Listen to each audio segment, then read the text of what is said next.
নমস্কার, কেমন আছেন সবাই?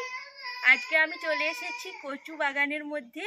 এখানে কচু শাকগুলো বেশ ভালোই হয়েছে দেখছি, তাই আজকে কচু শাক নিরামিষ করে বানাবো। চলুন তাহলে কচু শাকটাকে আমি তুলে নিই।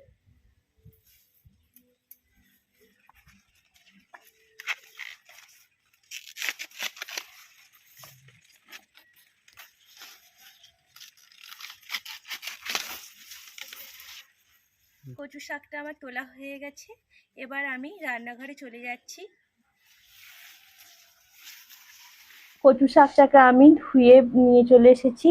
এটাকে যেহেতু নিরামিষভাবে রান্না করব, তাই এখানে আমি নিয়ে নিয়েছি ছোলা, আর নিয়েছি হলুদ গুঁড়ো, গোটা জিরে, কালো জিরে, লবণ, আর নিয়েছি এখানে তেজপাতা, গোটা লঙ্কা, কাঁচা লঙ্কা, আর নিয়েছি স্বাদ মতো চিনি।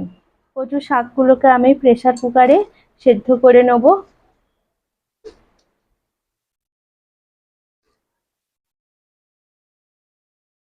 এটাকে যখন আপনারা কাটবেন, একটা গ্লাভস পরে কাটবেন, তাহলে হাতে কালো দাগ হয় না আর হাত চুলকাবেও না।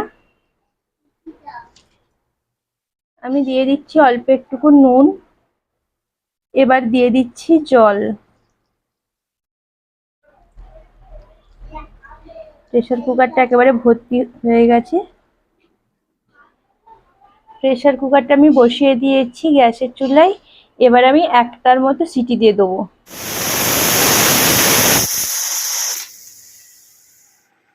একটা সিটি দিয়ে নিয়েছি।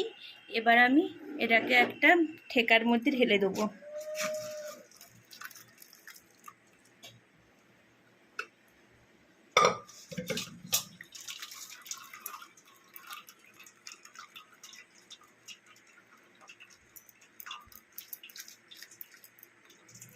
জলটাকে ঝরিয়ে নেব। কড়ার মধ্যে আমি সরিষার তেল দিয়ে দিচ্ছি, আর এটা সরিষার তেলে করলেই বেশি ভালো হয়। আর আপনারা যদি কেউ চান সাদা তেলেও করতে পারেন। তেলটা গরম হয়ে গেছে, এবার আমি ওই তেলের মধ্যে দিয়ে দিচ্ছি কালো জিরে, সাদা জিরে,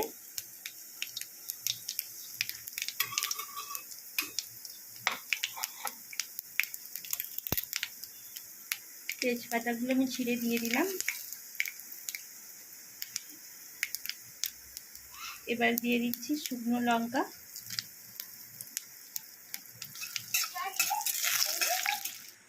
দুটো চিড়ে রাখা কাঁচা লঙ্কা। এবার দিয়ে দেবো কাঁচা ছোলা। একটু নেড়ে চেড়ে ভেজে নেব। এই পর্যায়ে আপনারা নারকেল পুরোও দিতে পারেন। এবার আমি দিয়ে দিচ্ছি জল ঝরিয়ে রাখা কচুর শাকটা।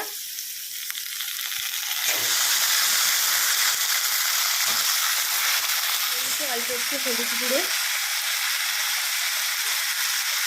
দিয়ে দিচ্ছি, লবণ, স্বাদ মতো চিনি। জল দেওয়ার দরকার নেই। এবার আমি ঢাকা চাপা দিয়ে ছোলাটাকে সেদ্ধ হতে দেবো। A few moments later.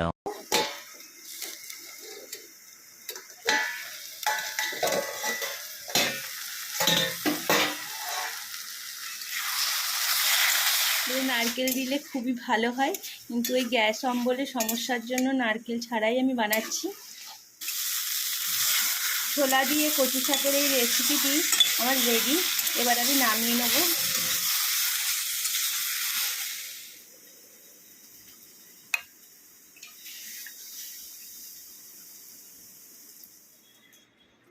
কচু শাকের এই রেসিপিটি আমার রেডি।